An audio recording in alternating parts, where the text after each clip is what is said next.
Atatürk'ün Çanakkale Savaşı'ndaki yıllarında yokluk içindeki askerlere yardım için kollarındaki bilezikleri ve ziynet eşyalarını gönderenler arasında Afgan anneler de vardı. Türk Kurtuluş Savaşı'nda çok sayıda Afgan genci Türk askerleriyle birlikte savaşarak şehit düşmüştür. Çanakkale şehitliğinde Mehmet Afganistan şehitlik anıtı bulunmaktadır. Afganistan'ın Ankara Büyükelçisi Amanullah Ceyhun, Ankara'daki Büyükelçiliğine 1921'de Afgan bayrağını bizzat Mustafa Kemal Atatürk'ün çektiğini hatırlatarak, Gazi Mustafa Kemal Atatürk, Kurtuluş Savaşı'nda Çanakkale ordusuna ve daha sonra Türkiye ordusuna katılmış bir Afgan zatı Türkiye Büyükelçisi olarak Afganistan Krallığı'na gönderdi sözlerini kaydetmiştir. Atatürk'ün Türkiye Büyük Millet Meclisi Başkanlığı döneminde Türkiye'yi milletler arası camiada ilk tanıyan Müslüman devlet Afganistan'dır.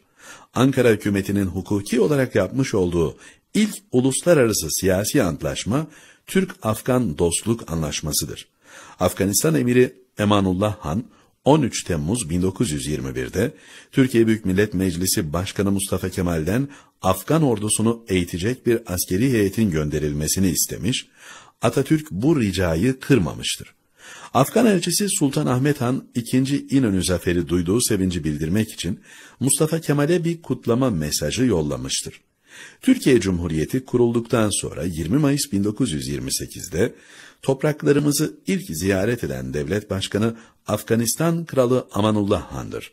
Kral eşiyle birlikte bir hafta boyunca Atatürk'ün konuğu olmuştur.